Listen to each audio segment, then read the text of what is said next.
Reggie Nash from Richmond, Virginia. We're really enjoying ourselves up at the 100th anniversary of the Nash Rambler show. And I brought my 1909 Rambler.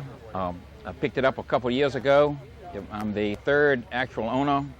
The first owner bought the car, and the widow donated the car in 1945 with 8,500 miles on it to the Historical Society in Bloomington, Illinois.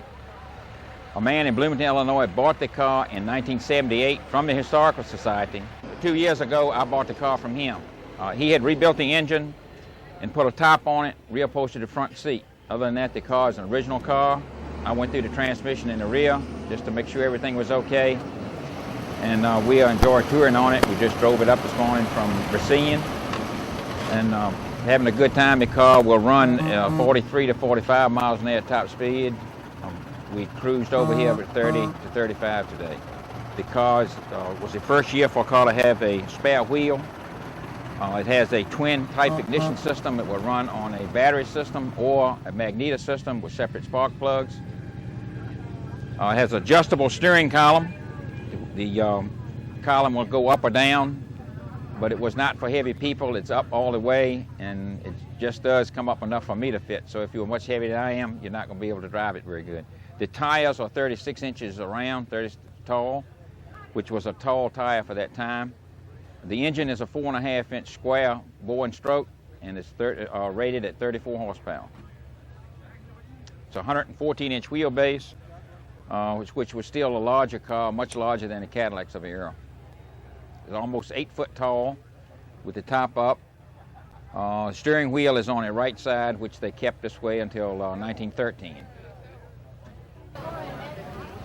I'll tell you what we're doing. We're turning the gas on, then we're going to knock the spark down, so we hope it won't kick back. Push this down. Turn the ignition on. Coil is buzzing. This way, dear. This is that compression relief valve. It has to be in to start the car, and as soon as it starts, we'll pull it out.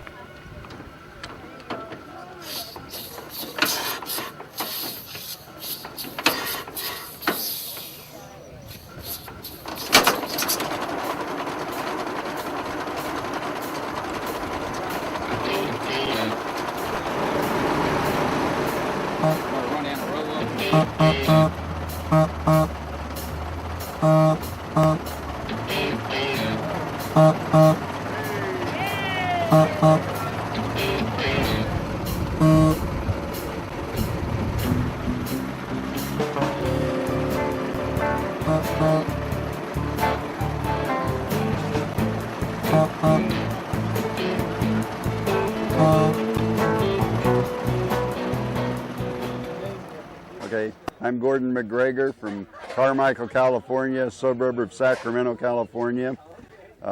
This is a 1908 Rambler, model 31, which is a 2-cylinder. It's probably the largest 2-cylinder that I've ever run across. It has a 5-inch bore and a 6-inch stroke and 22 horsepower, which is the same as the Model T. Model Ts just get in the way. The car has a lot of torque on going up the hills. I've had the car 17 years. The car was purchased new, of course, here in Wisconsin, stayed in Wisconsin until 1963, when a fellow from California found it and brought it out to California. The car was used only 5 years during its years as new, only in the summer. It was put away. All of the wood is still original in the car. The car came originally without a top or a windshield.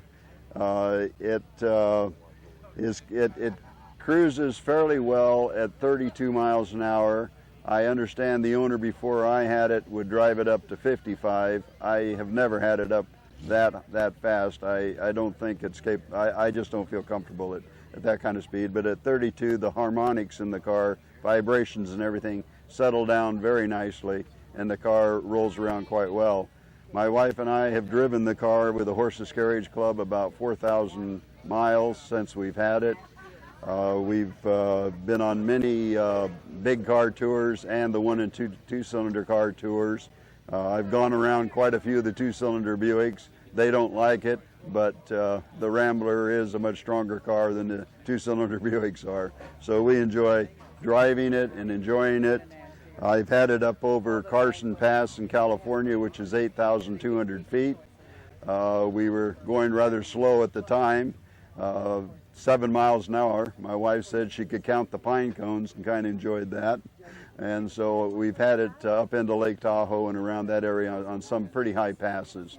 And we've just really enjoyed it all those years.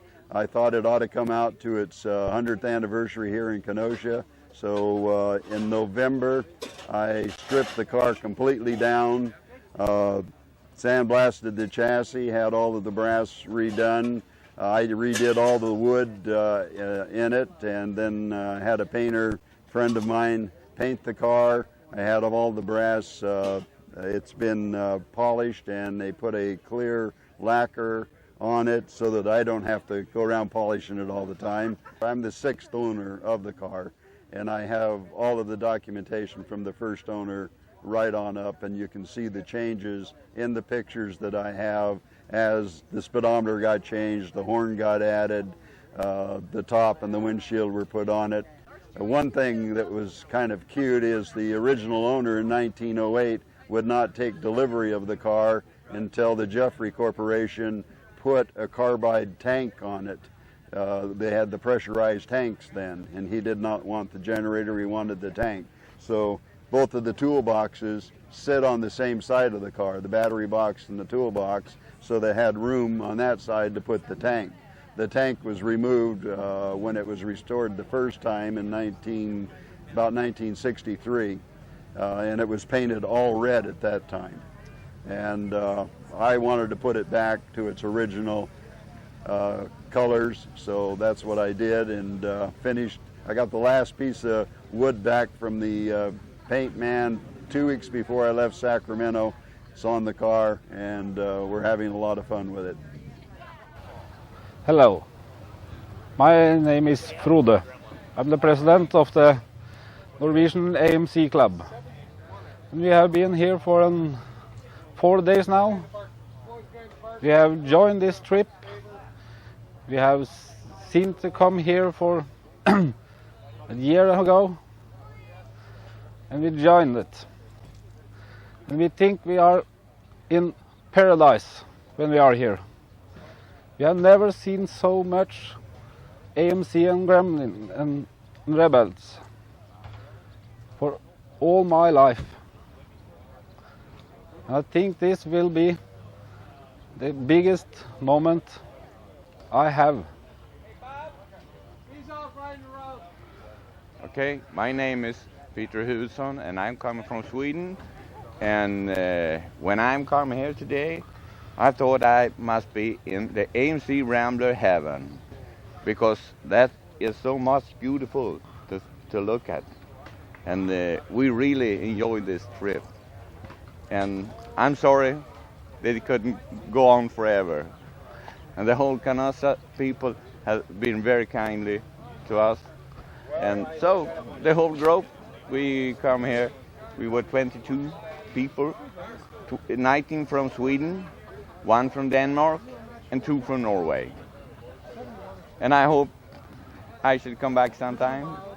One day I'm back again, I tell you. Thank you. This is a great time.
My name's Lynn Nash.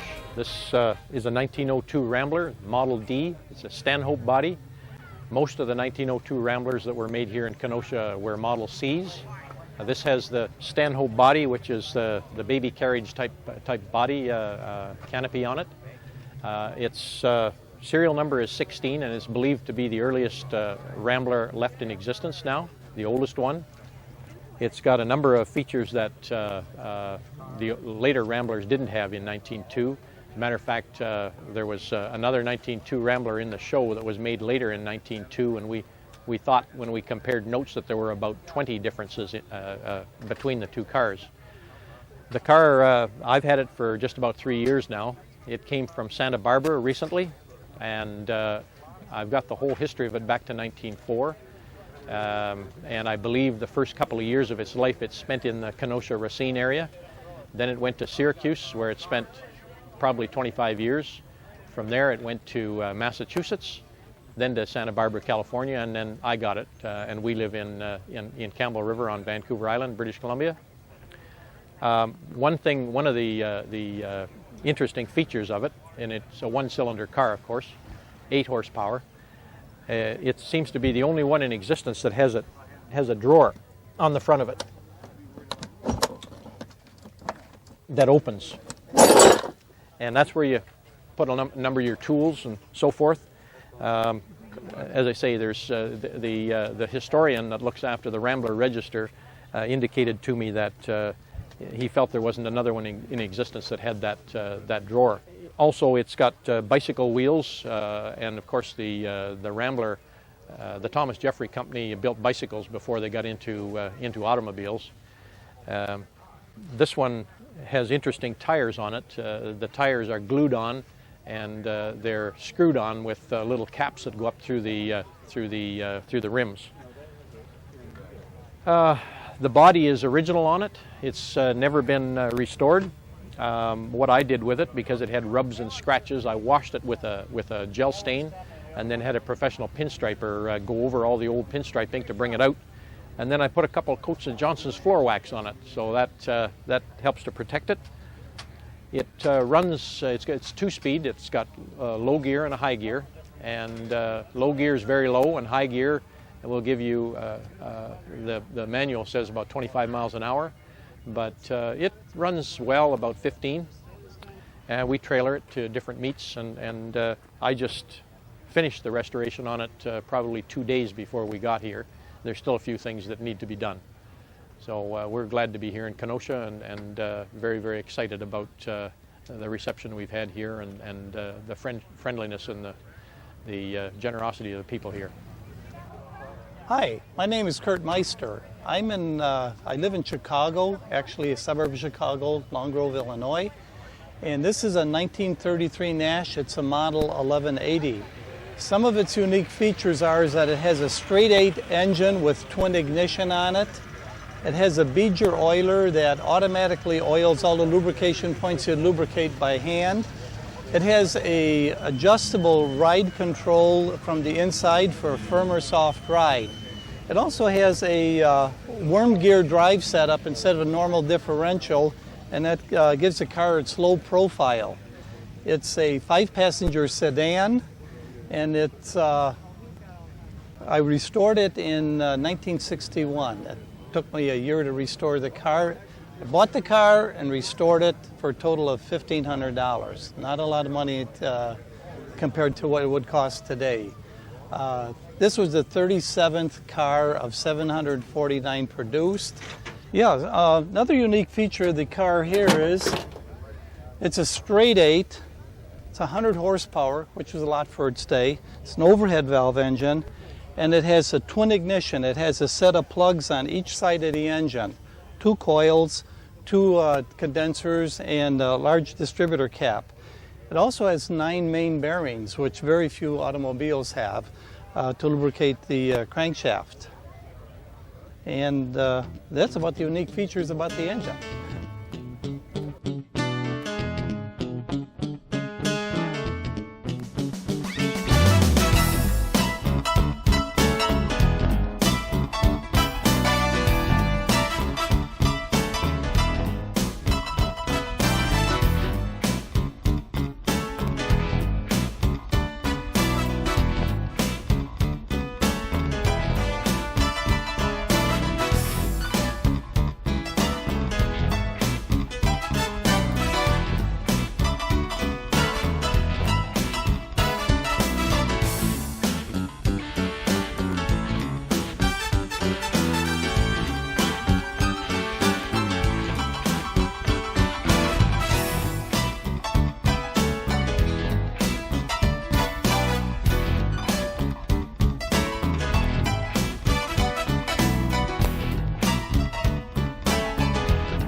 Hi, my name is Bill Briggs. I'm from Bristol, Wisconsin, and what I have here is a 1927 Nash. It's called a Special 6. There's three cars in that division. Is the Advanced 6, which is the larger car, the Special 6 is which is in between, and it's a Light 6, which is a smaller car. This is an overhead valve engine on there. A lot of people are surprised. Usually you find them at this year, they're flathead, but this is all overhead valve engines back in this time, back in 1927. The car was in the family for a long time. It was my father's, and he got a hold of it through a grapevine, and he kept it in the family. He passed away, and he kept it in the family. He passed it off to me. Someday I'm going to pass it off to my son. The inside upholstery, we just had to do the front seat to reupholster, but the back seat's still the original, which is pretty good shape. The history on it, a reverend had it first, bought it back in 1927, and then he got rid of it, and it ended up in a storage in a warehouse in Racine for a long time, and then it got out recently back in 1970, and that's when my dad got a hold of the car. So it runs like a top. It sits all winter in storage. I get in it, it just starts right up. I haven't done nothing to the engine or anything. Thank you. Hi, I'm Ken Kafka from Pierce, Colorado. This is my 1919 model 3018 two-ton truck. This truck has a 4-cylinder Nash engine in it, 22.5 horsepower. It has a top speed of 16 miles an hour. Has a sign on the dash that says overloading or overspeeding will void your warranty. And but fortunately, I've never had to try to see how effective my warranty is on this truck. It happens to be 83 years old at this time. It's not fully restored, but we do have a lot of fun with it. It runs. We drive it on parades and stuff on a fairly regular basis. It's a lot of fun. It was the only truck of this model that is in the registry of the Nash Car Club of America. And so my arm was twisted by several of the Nash Club members to bring it to the 100-year Grand National event in Racine, Wisconsin, and then also to bring it out to this 100-year American AMC event here at Kenosha. I'm guessing 2 turns should be enough. And then spring load. Choke off and we'll turn the key on. No. Just so you're fine. Right.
Yeah, I'm Milt Chesterman from Tillsonburg, Ontario, Canada. We've come down for the Kenosha Rambler Days 100th anniversary here. We're just having an awesome time in this awesome location here at the grounds and beside Lake Michigan. We brought down with us for the show our 1955 Metropolitan. I've had the car for about 2 years. I've done a frame-off restoration on it, and I use the word frame-off loosely because there is no frame on the car. I've thoroughly enjoyed doing the car up. I've modified it a little bit to give it a little more flavor and make it a little more personalized to get the attention that the car deserves. We enjoy taking it to a lot of shows. It does get a lot of attention because of its size and the color and then the style of the body. It's a real attention-getter car. Being a convertible, it just adds a little more to the nature of the car and the personality of the car.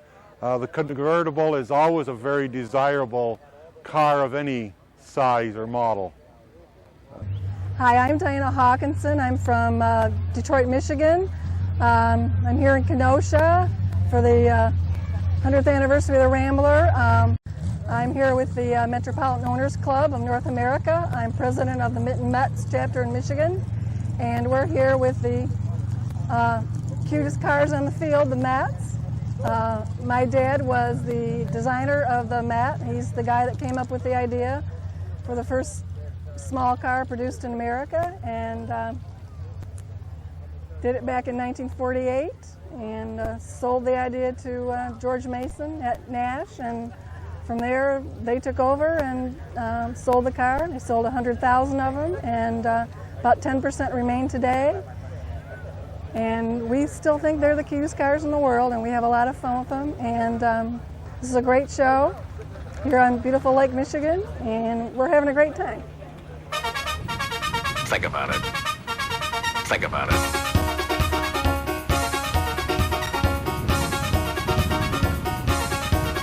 Think about it.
Hi, I'm Bob Cosgrove from Port St. Lucie, Florida.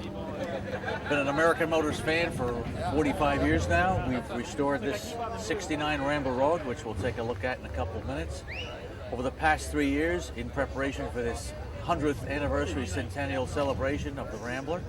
This particular car was bought new in Texas. Not used much, and only had 11,000 original miles on it. The interior has been improved and upgraded through later 1970s slim shell bucket seats done in genuine leather, with a matching vinyl rear seat, side panels, custom floor covering. The dash is very special. We removed the original plastic instrument panel and put in a billet, full instrumentized autometer gauge set.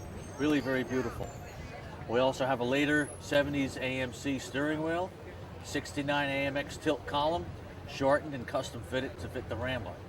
It also has a 3.0 variable ratio steering box in it, which really improved the handling on this car.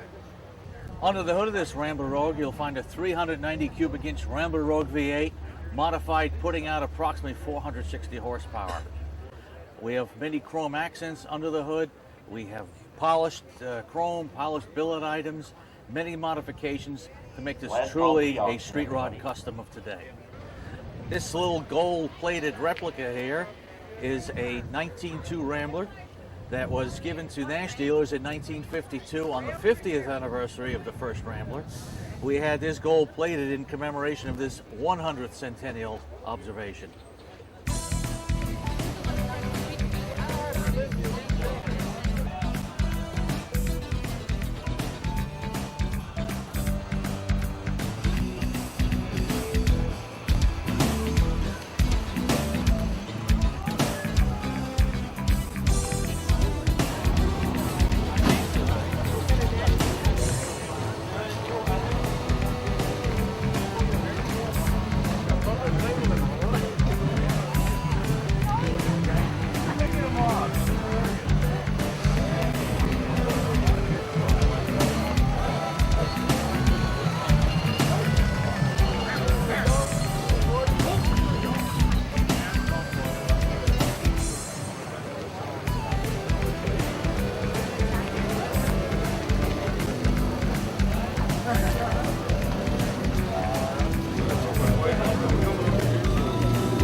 This is my honeymoon. He wanted to do this, I'll just do.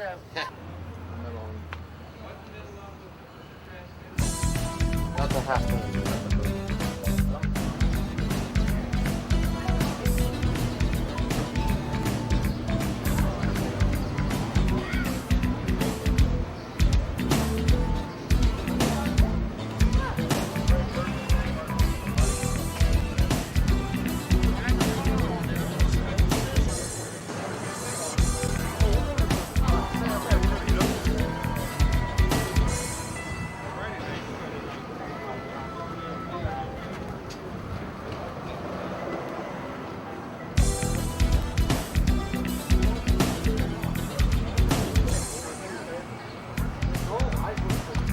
Well, now you got now you got the inside. Now you make one on the outside of it.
My name is Louis Mantello. I'm from Kenosha. This is a 1948 Nash Ambassador. It's been in the family since 1954. My dad's the second owner, and all I had to do is pretty much repaint the car. The interior, everything's original on it. My name is George Kaufman. I'm a lifelong resident of Kenosha, Wisconsin. And the car that we're looking at today is a 1987 American Motors Alliance convertible. The history of the car is that in 1987, Chrysler Corporation bought out controlling interest in American Motors, thus making 1987 the last year for American Motors, the last of the independents. And American Motors, at its major production facility right here in Kenosha, produced 36,000 336 alliances, of which only 1,991 were convertibles. So in that respect, the car is not only historic, and it's the last year for American Motors, the last of the independents, but very unique in that it represents less than 2% of their total production was in convertibles. Hi, I'm Keith Gumbinger. I'm a vice president of the Kenosha Car Club, and we're here at Wendy's during the Rambler Centennial Celebration event in Kenosha, Wisconsin. I've been on the Centennial Committee to plan this, and we've been working on it for the last 3.5 years. We've tried to anticipate the problems and whatnot that can develop so that we have a smooth meet, and I think it is going pretty smooth so far. Tonight is Friday night of the week-long celebration, so we've gone through quite a few activities already, and tomorrow is our big 1,000-car show down at the Kennedy Lakefront Park. Today was the swap meet down there. We did have quite a few more vendors than we planned on, but it went well because we have extra space and it worked out real well. We've had several cruise-ins during the week. We've had it here at Wendy's earlier this week, and it was packed beyond our dreams. And then on Andy's on Wednesday night, we were packed again beyond what we ever anticipated. And then last night at the Spot restaurant on the north side, they were packed so much they filled in the bank parking lot, the shopping center parking lot, and everything. And it was just cars all over. Ramblers, Nashes, AMCs, AMXs, Concords, you name it, all over the place. And everybody seemed to be having a great time. There were approximately 20 people on our Rambler Centennial Committee. This was sponsored by the City of Kenosha. Penny Haney is the City Events Director, and she did a wonderful job. We owe her and everyone on the committee a big thank you for all of their efforts. And I can't overlook the Kenosha Police Department, who's helping us direct traffic, the staff at the restaurants, Wendy's, Andy's, and the Spot, and just everyone on the committee. The county helped us out, and the Kenosha History Center during their grand opening celebration. I can't thank all of those people enough because they all did a wonderful job.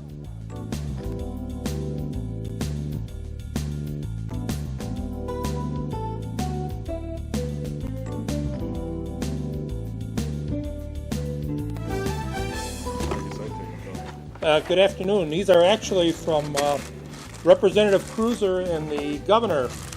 And the first one is from the Governor honoring the Rambler automobile for 100 years, the anniversary of production. I'm not sure if the Governor's going to be here or not, but I'll present this to Ray. Thank you. The other one is from Representative Cruiser, who couldn't be here, but this project means a lot to him. He's the brains behind the operation there. This also is a citation from the state honoring Rambler for 100 years. I won't read it all to you because I know everybody wants to get out there. We want to drive those cars and ride around. So, Ray, congratulations. And congratulations to everybody for making this possible and for making these automobiles possible. The 20th century has been a century that has seen Kenosha workers produce marvelous products that rolled out of our factories and down the main streets of America and the world.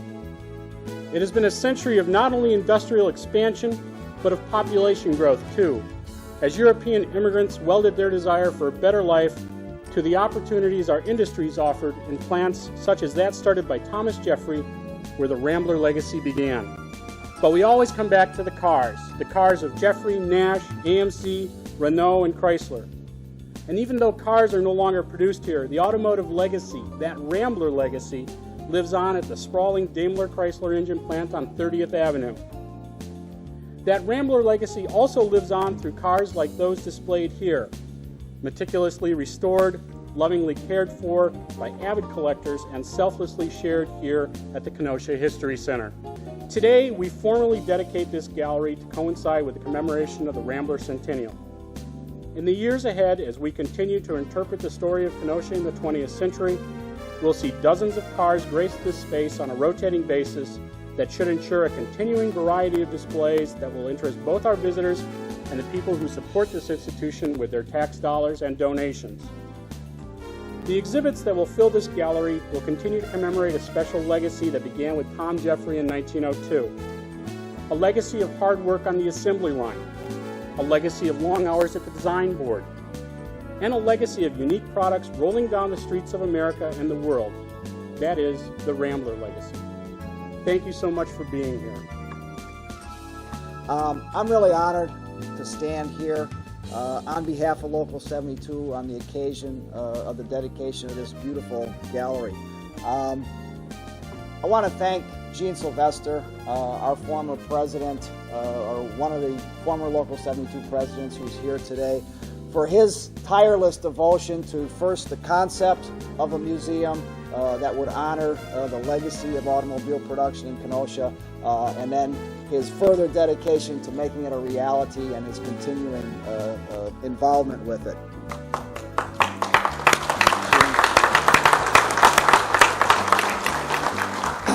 I tell you, I'm humbled to stand here with the knowledge that I'm representing hundreds of thousands of unionized auto workers who worked for Nash, American Motors, Renault, Chrysler, and now Daimler Chrysler since the union was organized here in Kenosha some 69 years ago.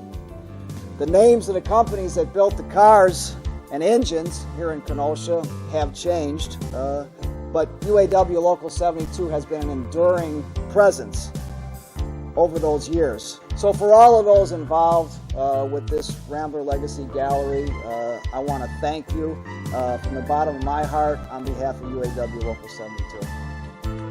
I'd like to thank the Historical Society Board as a whole for inviting me to be a small part of this grand gallery's dedication. The reason we're here is primarily based on the spirit, of the people of Kenosha.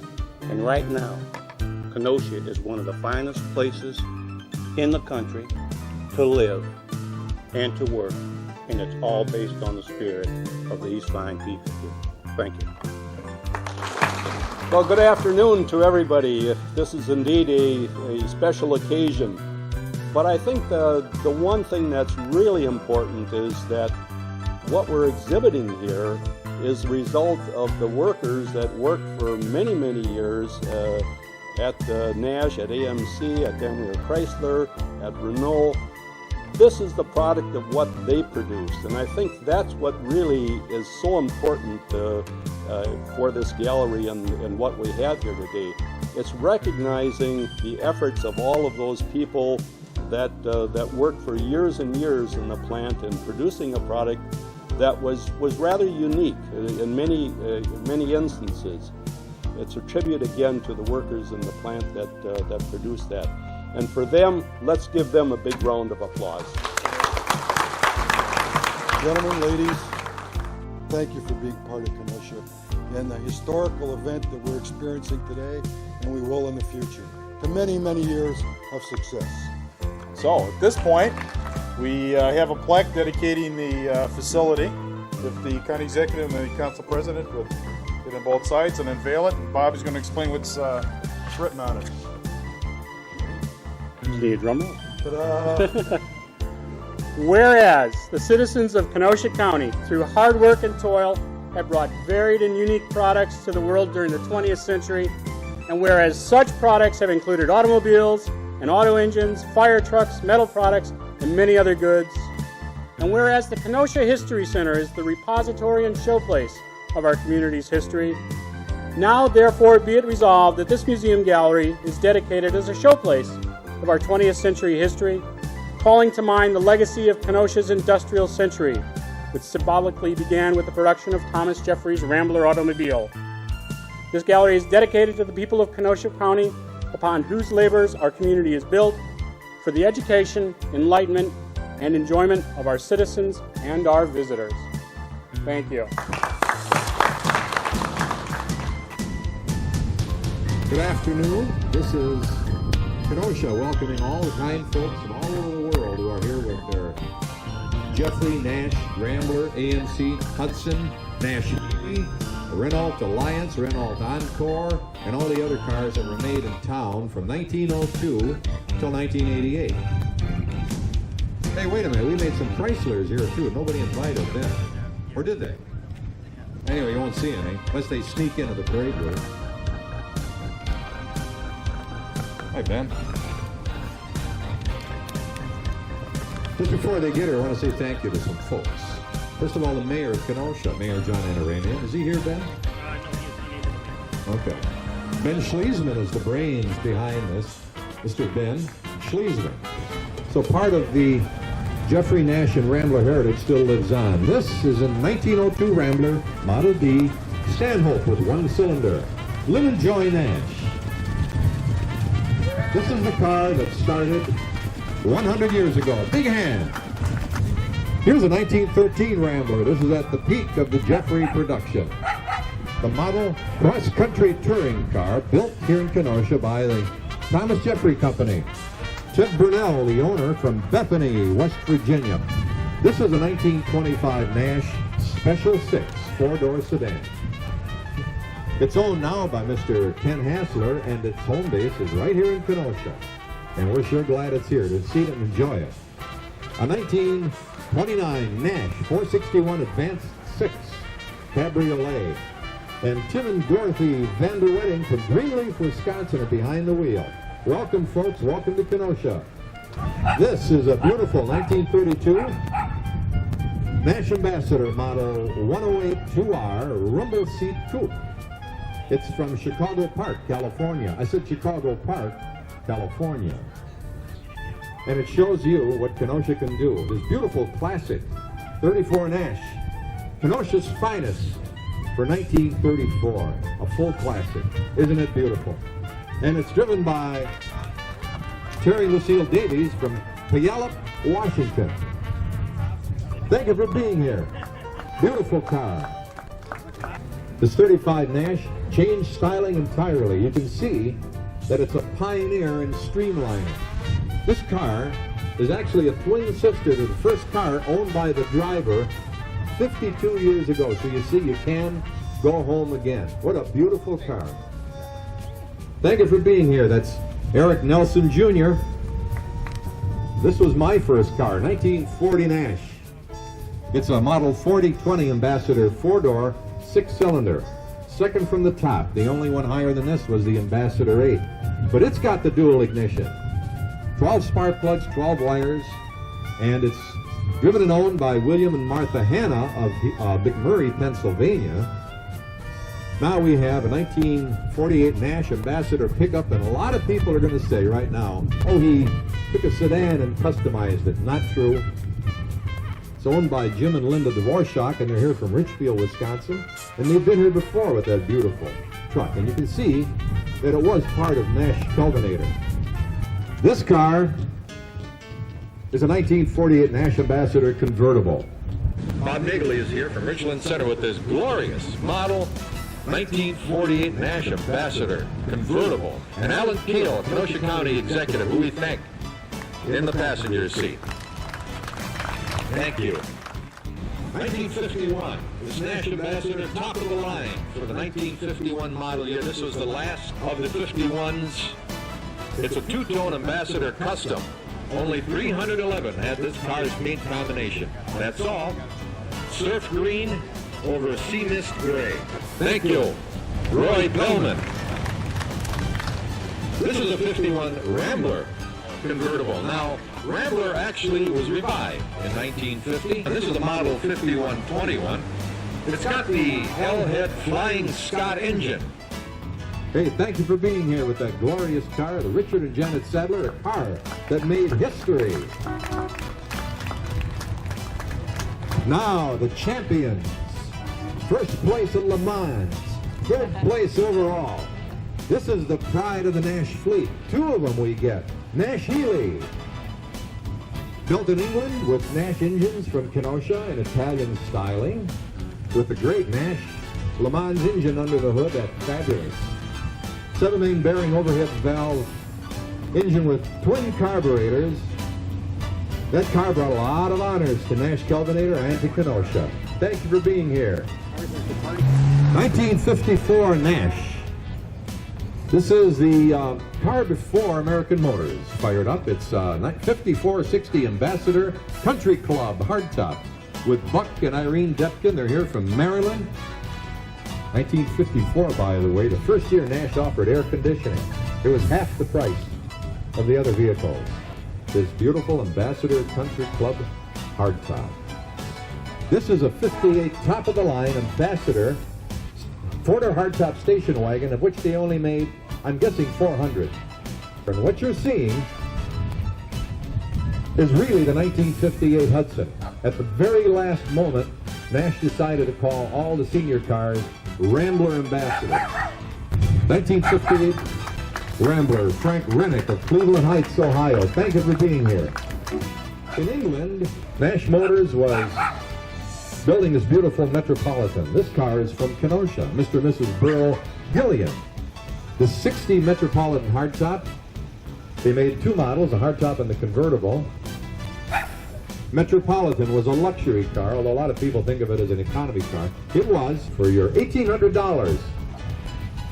And to see what the convertible looked like, here we are, same thing, only the ragtop. It's the 60 Metropolitan convertible with Mr. and Mrs. John Riley from Dubuque, Iowa, behind the wheel. In 1958, George Romney looked in the parts bin and in the warehouse, and he found the body dies for the discontinued 55 Rambler. This is the top of the line, the Rambler American Custom for 1960. The last year of that body design, which started 10 years earlier. Also in 1960, we had this big seller for Rambler. It was a Super wagon. Super was the intermediate line. Stan and Pat Wilson are here from Maitland, Florida. Well, in 1962, the Ambassador had gotten pretty small. And this is a 462. 40 years old, with Will Liggett driving it, and it's from Kenosha. He's a member of the AMCR. 1964, the Rambler American was out with this body style. It's an American convertible driven by Buzz Perica of Kenosha. He's a member of the American Motors Owners, with State Representative Samantha Starzik of the 66th Assembly District in the back. But in 64, Rambler was redesigned again. And we've got this model from Menominee Falls. It's a 64 Rambler American hardtop. It's got that old, reliable 196 overhead valve. American Motors engine. And this is a hardtop 64 Rambler Classic. They're here from Lebanon, Texas. Steve and Julie Reynolds, members of the American Motors Owners. Top of the line, American Motors Rambler 770 hardtop for 1964.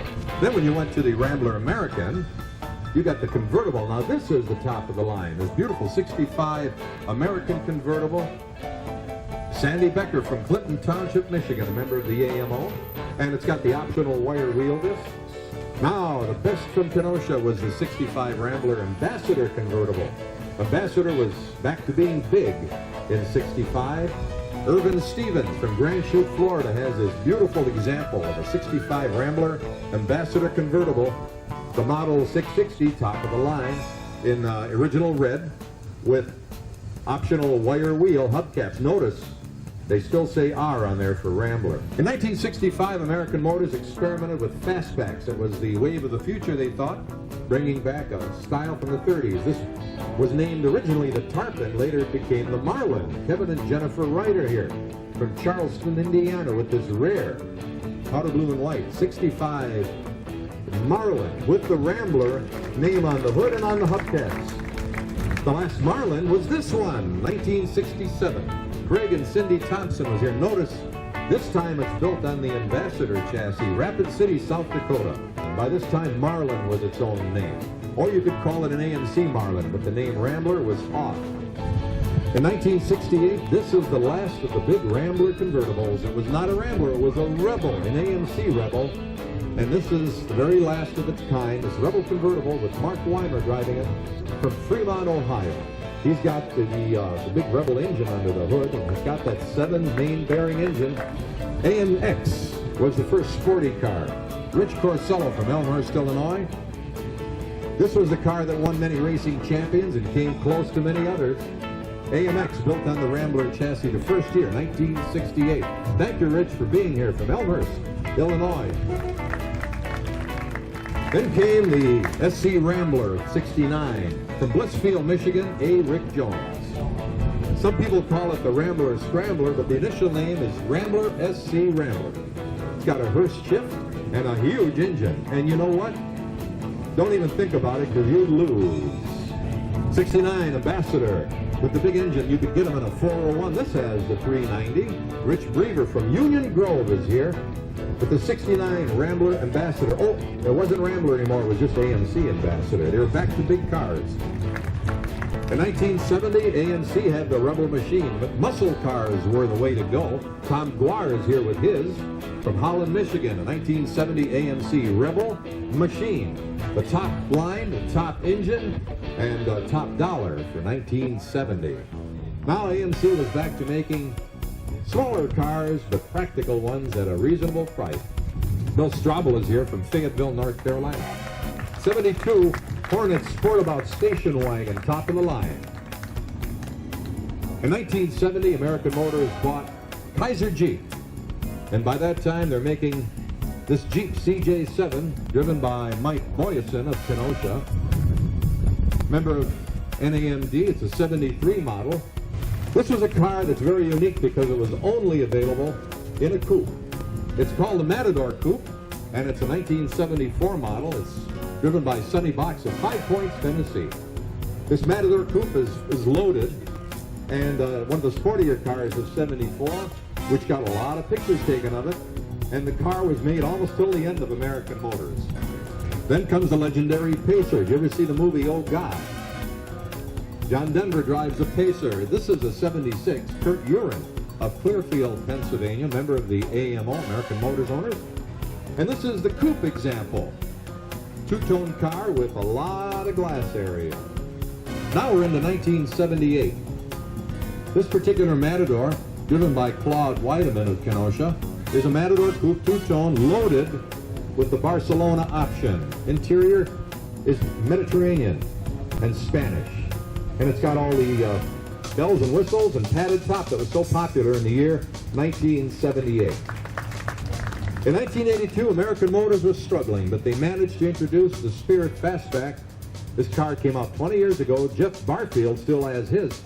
They're from Grayson, Georgia, member of the AMCW, a Spirit Fastback, and the car is a lot faster than it looks. Also in 82, this rare dream car, Concord Sundancer convertible. Wes and Donna Peppers found one, and they're from Rapid City, South Dakota, the members of the AMO, and you know that they're still getting a lot of looks when they drive around in this AMC Concord Sundancer convertible. 1987, the Jeep Grand Wagoneer was made in Toledo, Ohio with Kenosha-built engines, and Jeff Kennedy has his right here in front of you from West Jefferson, Ohio, member of the AMO, the Jeep Grand Wagoneer. Station wagon designed in Toledo in 1963 by Kaiser, now part of American Motors. In 1985, the Jeep Grand Wagoneers look like this. This is Bob Reno's. He's from Frankville, Wisconsin, member of the AMO. This is a Jeep Wagoneer, 1985, slightly different. A lot of police departments use these. In fact, so did Kenosha's. Thank you. Now we come to the last year for American Motors as such. This is 1987 AMC Alliance, the last year for American Motors Corporation as such. This particular Alliance is the top of the line. Reminds a lot of people of the American convertible, but it's an Alliance convertible. George Kaufman owns it, and he keeps it right here in Kenosha, member of the AMO. But there was still an Eagle, and the Eagle was built by Chrysler Corporation in 1988. AMC still had the Eagle in production. In fact, there were still portions of AMC being built in Bramley, Ontario. This is James Zimmerman's Eagle, four-wheel drive station wagon. He's in Burlington, member of the AMCW, top of the line for 88. Four-wheel drive, and now how many other cars have taken the lead from AMC's last hurrah, the Eagle, for 1988.